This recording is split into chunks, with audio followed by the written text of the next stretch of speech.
Mugano cacu no munsi mu nkunde tuvuge ku nkuru iriko iravugwa cyane ku ma Facebook, ku ma Instagram n'ahandi hose yabiciye bigacika. Afollowinze n'umukobwa yitwa Yuludo Queen kuva mu gihugu cy'u Rwanda. Biga Yuludo Queen nindi Yuludo Queen umukobwa uriko nako abaririmbyi nka bose basariye. Uyu mwigeme ni nyabaki. Uno mwigeme ndakumenyeshe ko uno mwigeme abantu benshi barakunda kuvuga ati uyu mwigeme ashaka kuba atabaha, ashaka kuba ari Jean cyangwa ashaka kuba ari kindi kintu kabisa.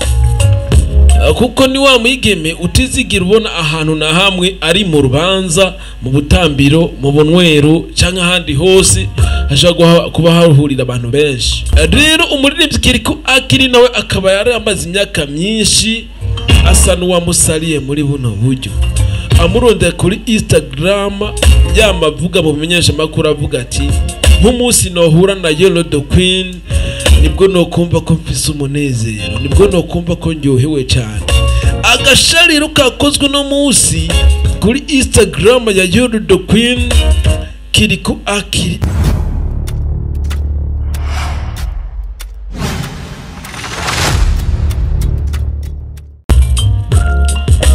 Yes, bakuzamira ko TV 257 nkunda ntagora guhamatse nakwifuza amahoro y'Imana abane nawe. Yakuse kuri one paper scrap from JT Padaziki BBC muri kume kuri Miracle TV 257 niza mu kiganiro Burundian Talent. Mugano cacu no munsi mu nkunde tuvuge ku nkuru iriko iravugwa cyane ku ma Facebook, ku ma Instagram n'ahandi hose yabiciye bigacika. Nayo sindi ni nkuru y'umuririmbyi Kiriko Akili iriko iravugwa cyane yuko yarayi afollowinze n'umukobwa yitwa Yuludo Queen kuva mu gihugu cy'u Rwanda. Biga Yuludo Queen nindi Yuludo Queen umukobwa uriko nako abaririmbyi nka bose basariye. Uyu mwigeme ni nyabaki. Uno mwigeme ndakumenyeshe ko mu myaka iheze gatoyi yigeze kuba asa n'uri kararonderwa cyane gose no muririmbyi kuva mu gihugu cya Tanzania nawe so yundi ni Harmonize Konde Boy. Aho yamurundi yavuga ati uyu mwigeme ndashaka kwifotozanya nawe, ndashaka kugendana nawe, ndakeneye ko tugirana relation mazi. Uko bigaragara ko nibaza ko bitasa n'ibyakunze kuko hatigeze haboneka amafoto bari kumwe no muririmbyi Konde Boy. Uno mwigeme abantu benshi barakunda kuvuga ati uyu mwigeme ashaka kuba atabaha, ashaka kuba ari Jean cyangwa ashaka kuba ari kindi kintu kabisa.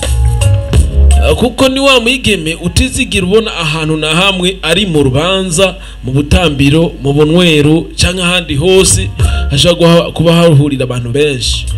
Ariko ko muri Instagram no wa mukobwa zo kumubona harimo ari 6 kabisa, abona ari wa wundi yama ari atwika kabisa. Kuri Instagram yiwala twika ramena, kuri Facebook hose nuko nyene, ku mbuga zose nuko nyene ubona ari umuntu atwika kabisa, abantu bose babona bagasarira. Ariko nta ntamuzugira ubona ari kumwe na mukuru we cyangwa umuntu nawe, ari kumwe n'abavyeyi cyangwa iki, ari kumwe n'uyundi muntu wari we wese imisi yose arigendana. Umuntu waba ari kumwe n'ubise kamera bari karamufotora aba yamari behind camera, bisigure ko kubera ko twe twamatumona ari ku mafoto, bisigure ko aba ari kumwe n'umuntu ari karamufotora. Cyangwa sinzi ko akoresha serum ntumbaze, ariko si serum. Rero umuririmbyi Kiriko Akili nawe akaba yari amaze imyaka myinshi asa n'uwamusaliye muri buno buryo. Amurondera kuri Instagram yamavuga mu bimenyesha makuru avuga ati nk'umunsi nohura na Yuludo Queen nibwo no kumva ko mfise umunezero, nibwo no kumva ko ndyohewe cyane.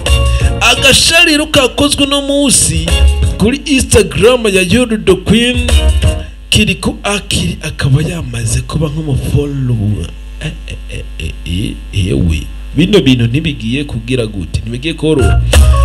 Yuludo Queen akaba yabyutse abarondera Kiriko Akili kuri Instagram amaze afollowinga page yiwe. Kiriko Akili nuko indoto zikabibaye impamo, zikaba zibaye impamo.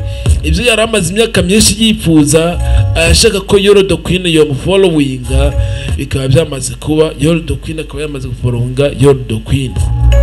Mpiga kuba Yolo the Queen ya followinze Kiriku akiri n'igikiyunguka. Kiriku akiri n'ike kintu aronka gishasha kije muri industry yiwe kabisa. Muri career ya Kiriku akiri hari kinaza kunguka kuba ya followinzwe na Yolo the Queen.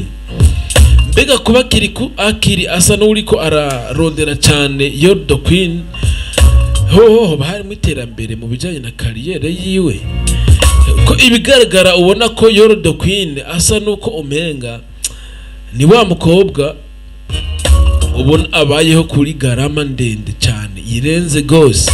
Koko Kiriku akiri nkuko tumuzi, nubwo atawuzi uburyo bwiwe neza na neza ijana kwijana, koko Kiriku akiri azoshobora gufinasa Yolo the Queen ijana kwijana sapusa. Achange uko biri kose ni kwa gufollowinga na gusa si bya bindi yaramaze imisi avuga ati ndakeneye kuzobona tuko turagendana muri ni hatari. Koko uko biri kose nimba Yolo the Queen ya followinze Kiriku nkuko twari tubona Kiriku akiri yaramaze imisi bisaba akeneye ko bogendana bokundana bogira kutakaba yamufollowinze muri izo nzira. Koko Kiriku akiri burya tugiye kumubona muri industry kabiri gatanu ndwi ntagiye kuzira. Ibi bintu by'urukundo yitayemwo azoshobora kubigera canke tubihore ntibituraba. Umwaka yaduhe hit kabisa ibyura umuziki, ihiti iteye ubwoba, hiti yumvikana, hiti yavugijwe n'abumva n'abatumva ururimi rw'ikirundi, ndavuga ahanihe.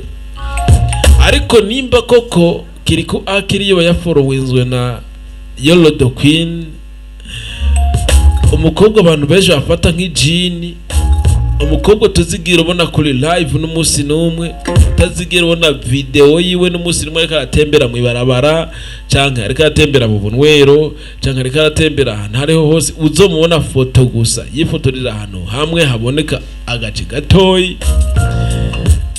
Uyu muntu koko ntagiye gutuma tubura amahiti nka ahanihe, nk'amajambo yanditswe muri deep, nk'amajambo Kiriku akiri asanzwe yandika mu zindi ndirimbo ntitugiye kuyabura. Mbega wewe ubone iko ari ikihe kintu kigiye kongeraho ku muziki wa Kiriku akiri? Ntubona ko ari amatiku? Urira muri commentaire rero bimbarire nimba koko nawe Yolo the Queen wari usanzwe muzi canke ari rya mbere uko uramubona hano kuri screen za Miracle TV 257. Nibaze ko uri kuramubona uno mwana uri kuraraba iyi garama yiwe, kuko urana ko Kiriku akira ashaka kuzoyifinasa bien. Ani hatari rero narinje mvuga ati reka sinobona inkuru kiratwika nk'iyi ngene ndayirengagije kuyizanira abafana ba Miracle TV 257. Namwe mumenye munayikomante ko munavuge ibyo mwumva, ibyo mubona n'ibyo mwipfuriza umuririmbyi wanyu Kiriku akiri, maze tubandanye dutwika, tubandanye twibandaniriza, durangiza umwaka twese tumeze neza. Kandi ndifuza ko nanje mwobandanye tworangiza no mwaka tumaze kukwiza ibihumbi 18 hafi 18 canke 20 kabisa. Dutangure 2026 tugeze mu bihumbi, dutangura ibihumbi 21 by'aba subscribers umva bidashemeye. Kandi ndibaza ko mwebwe mubikunze mwohashikana vuba cyane misi mikeye cyane twa celebula ibihumbi 20 by'aba followers kuri Miracle TV 257. Ndabakunda cyane, narabemereye ko ndi mu kazi kose kugira ngo atakiro na kimwe muzo kwigira mubura muri Instagram gatanu biriko biravugwa byose muzo ko mu mabirose ijana kwijana. Ndabibutse ko rero hariya ku ruhande rwa Bface on the floor yamaze kubasohora indirimbo ogenda ukayumviriza. Ejo nonzo kuzanira amakuru ariko aravugwa cyane cyane ku baririmbyi bane, inde uwa mbere ni D1 Dramati Monkeys cyangwa mwite Mona Ward hamwe na Mona Frere. Iyo bari abagabo bamaze kuberekana ko batayicaye bariko barakora igikorwa gikomeye cyane. Indirimbo ejo zo gusesangurira byose ndakuzanire byose amakuru gatete kame ku kandi maka dushitse ijana ku ijana ndakuzana amakuru yose wiyumviririze wumvirize.